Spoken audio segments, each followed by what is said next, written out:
Senhor presidente, eu fiz uma parte ao senador Randolph para lembrar ele que não começou em 2019. Primeiro, sobre a fraude da Previdência, é importante que se diga quando ela começou, porque eu acho que propositadamente houve uma omissão da data de início. Eu entendo, fica ruim. 2019 começou a fraude. Das 11 associações que estão sendo investigadas, das 11, somente tem uma que surgiu depois de 2023, senador Rogério Marinho. Somente uma. As outras 10, 6, foi no governo que Vossa Excelência fez parte, no governo anterior. Começou em 2016, no governo da Dilma. E no governo da Dilma, existia altas declarações de amor do Lupe à Dilma, ao ponto de dizer que na grande crise que Dilma já estava vivendo, que ele só deixaria a pasta se ele fosse morto. Só sai a bala em 2016. E lembrar ao senador Randolph que parece-me que ele não ouviu a entrevista do Lupe, assumindo a culpa.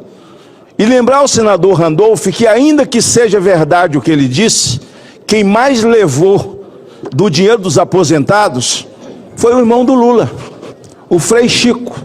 Só aí foi 100 milhões. E lembrar a ele também que o discurso mais contundente, senhor presidente, mais verdadeiro, senador Jaime, que eu já ouvi a respeito do ativismo judicial e da intromissão nessa casa, foi do senador Randolph, se referindo a Alexandre de Moraes. Ninguém falou tão bem sobre Moraes como o senador Randolph, que é um constitucionalista, que é um homem formado em direito e conhece os códigos.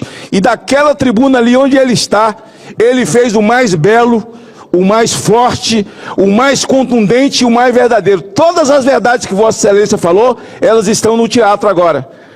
Parece que Vossa Excelência foi o profeta daqueles dias. Tudo que Vossa Excelência falou sobre o ativismo e a tentativa de invasão dessa casa, do Supremo, aos outros poderes, é verdade. É verdade. Independente do assunto que nós estejamos discutindo. Senador Magno Malta, por gentileza. Eu vou encerrar. E nós vamos continuar discutindo. É verdade que ninguém é a favor de que alguém esteja preso por não ter cometido qualquer tipo de crime. Agora, anistia é uma coisa, redução de pena é uma outra coisa. Não há para ter redução de pena para quem não cometeu crime. E ainda hoje, senador Randolph, meu velho amigo, que hoje eu chamo de He-Man, porque antigamente chegou aqui com a cara de Harry Potter, mas agora He-Man tem todo o poder, tem todo o poder. Com todo respeito à amizade que sempre tive por Vossa Excelência, Marinho está me atrapalhando nas costas dele aqui de olhar para Vossa Excelência. Com todo respeito até Vossa Excelência, o discurso que Vossa Excelência faz, falando sobre o ativismo judicial e sobre Alexandre de Moraes, Vossa Excelência profetizou. Não só eu profetizei na sabatina dele, Vossa Excelência profetizou também. É a verdade do que está acontecendo. Agora, sobre a anistia... Muito obrigado, senador Magno Malta.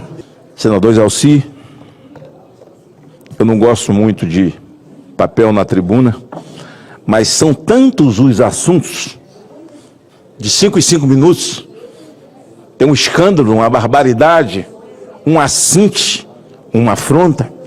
Eu queria falar da afronta ocorrida ao ex-presidente, e segundo um jornalista da Globo, Jair Bolsonaro é o ex-presidente em atividade no Brasil. Porque o presidente do Brasil é um encastelado que não junta ninguém, é um viajante contumaz, é um Lula Tour, Janja Tour, e com uma comitiva enorme.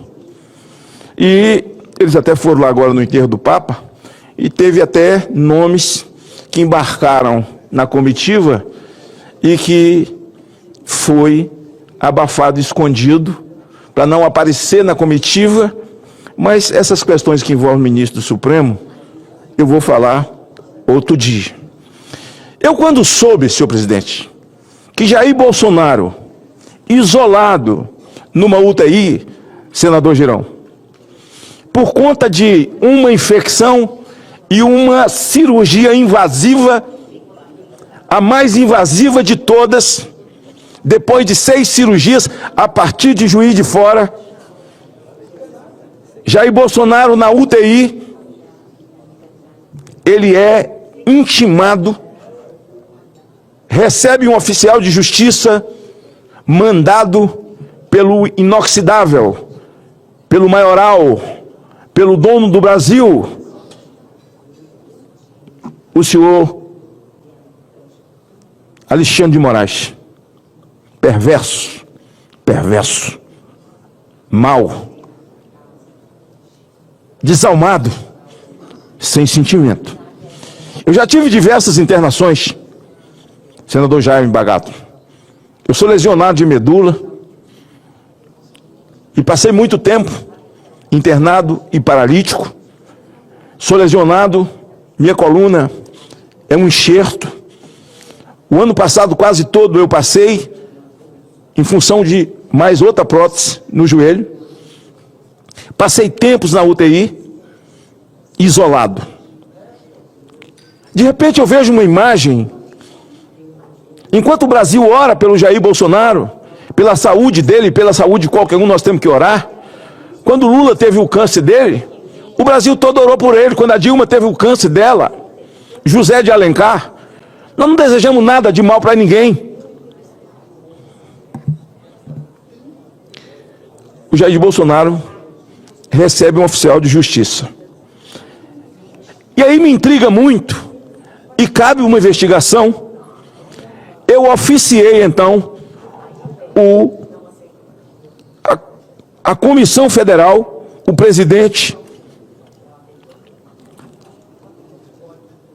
do CFM do Brasil, para que se pronunciasse sobre essa entrada da oficial de justiça na UTI. Bem, eu faço todos os considerandos aqui, contando essa história que o Brasil viu, porque ela está gravada e eternamente ficará, e tem uma resposta, senador Isalci, técnica ao meu ofício do CRM. E eles dizem o seguinte, deixa eu ler aqui o final.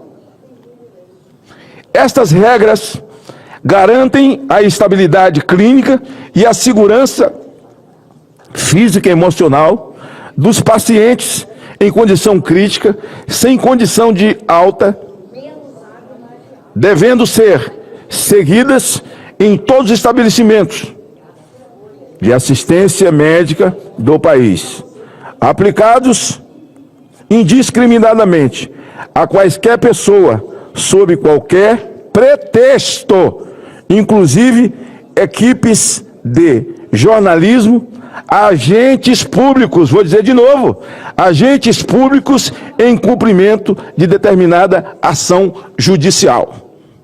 Quem cometeu o crime, senador Cleitinho?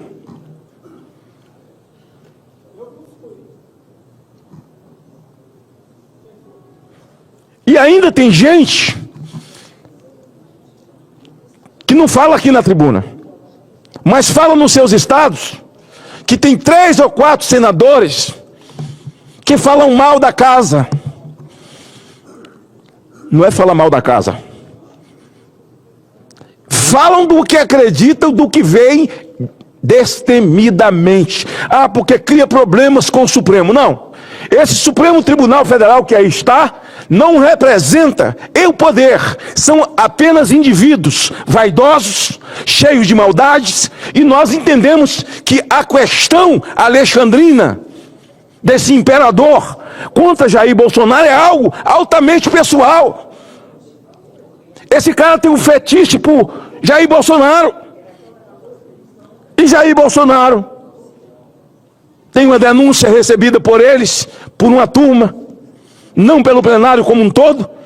E quero aqui aproveitar para parabenizar o Fux pela tomada de posição, o voto que deu e a aula que deu. Quando alguém é indicado aqui, um presidente precisa indicar alguém que tem o quê?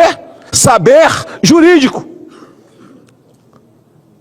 E vida e moral, passado e libado. Esses ditadores do Supremo que estão aí agora, eles vivem, senador Cleitinho, como se eles tivessem nascido hoje. Nenhum deles tem passado. Eles acreditam no currículo. Alguns têm currículo, outros têm folha corrida. Todo mundo tem telhado de vidro, menos eles. São limpíssimos. Limpíssimos. Mas o Fux deu uma aula de saber jurídico. Eu quero parabenizar o Fux. E quero parabenizar também o André. Eu estou falando aqui da questão do Jair Bolsonaro, mas é tanto assunto. Eu já ia quase entrando aqui no assunto do Collor. Que eles pediram a prisão do cara por causa da investigação da Lava Jato. Mas como assim vocês disseram que a Lava Jato não presta? Que acabou com a Lava Jato? Como é que eles estão prendendo gente na investigação daquilo que eles disseram que não presta? Mas isso é outro assunto. Eu não vou confundir os assuntos aqui. Vou continuar aqui. Agora, senador Irajá, jovem senador, imagine Vossa Excelência estar internado e que Deus te livre de qualquer internação por qualquer cirurgia invasiva a todos nós. E Vossa Excelência de repente recebe um oficial de justiça que abre a porta e entra sem luva, presta atenção, Cleitinho, sem luva, dentro da UTI, com a roupa que veio da rua, sem uma touca, sem um aparato, como faz os enfermeiros e médicos, para entrar na UTI. A mulher entrou do jeito que veio da rua. Agora vem uma outra pergunta, senador Bagatoli. Quem permitiu a entrada dela? O senhor já foi visitar alguém no hospital, e eu também, senador Irajá. Para você chegar à UTI, tem algumas barreiras. O médico disse, olha, é tanto tempo e tal, fique um pouco longe, ponha a máscara e tal, ponha essa luva, tal, mesmo que seja sua mãe, sua avó, seja quem for. Entrar na UTI, onde alguém está exatamente para não pegar infecção. Eu quero saber desse hospital, quem permitiu a entrada. Porque tem muitos bloqueios. Ao você ver a imagem quando a porta abre, é alguém que entrou de forma livre ali dentro e violando a lei, violando o Código Civil, ratificado pelo Conselho de Medicina. Eles não querem prender Jair Bolsonaro. Eles não querem prender ele. Eles querem matar Jair Bolsonaro. Agora, eu aviso, Jair Bolsonaro não é mais um CPF para os senhores. Ele não é um CPF. E ele é muito mais do que uma ideia. Ele é a própria proposição. Ele é a própria proposição do conservadorismo de um país majoritariamente cristão.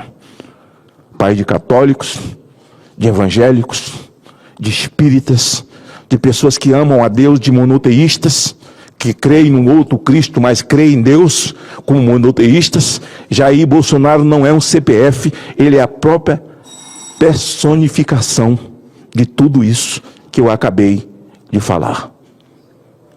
Ao CRM eu agradeço por ter me respondido rapidamente sobre a colocação que eu fiz.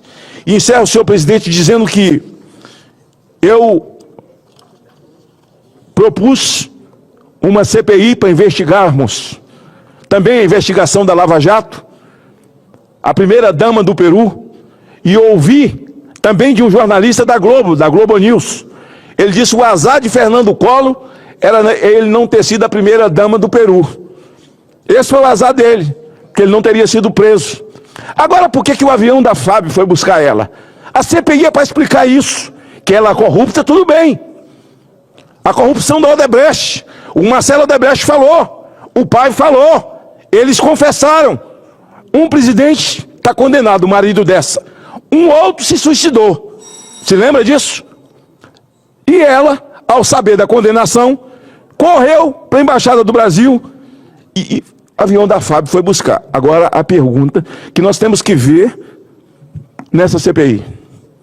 Quem era a tripulação que estava? Quem deu a ordem? E eu temo pela vida dessa mulher. Porque essa mulher, a FAB não iria buscá-la rapidamente se ela não fosse um arquivo vivo.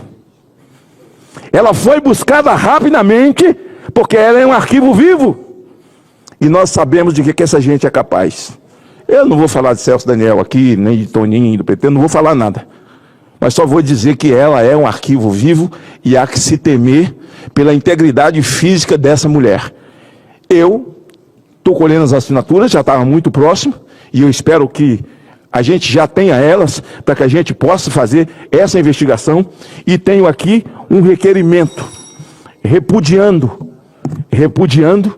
o fato de Lula ter autorizado a FAB.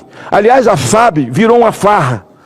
Não posso falar nem casa de mãe Joana, porque eu tinha uma tia-avó, que chamava Joana.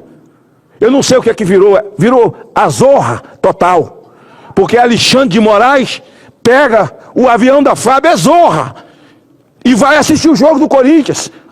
E vai algum senador fazer um voto de repúdio aqui, que certamente vai ser repudiado. Ninguém pode repreender essa figura. Esse ditador nocivo ao Brasil. O ditador, o mandante mor. E na verdade, ele só é o CEO de um consórcio, de uma cooperativa que comanda esse país hoje, que envolve os presidentes das duas casas, que envolve o Supremo. Magno Malta, para concluir, porque tem alguns inscritos. Já deu 5 minutos? Já deu 5 depois, de acréscimo. Ah, foi? Já estou encerrando então. É um consórcio que envolve o executivo, que é uma rainha da Inglaterra, não manda porcaria nenhuma. Eles estão pintando e bordando. Você ouviu a entrevista do Lupe? Como ele assume. Viu que vantagem levou o Frei Chico, irmão do Lula, na investigação do INSS? Nós temos que ter essa CPI, senador Cleitinho. Esse é um assunto de Vossa Excelência. Nós não podemos ficar parados olhando o Brasil ser dilacerado, jogado na vala, enquanto o Supremo manda aqui.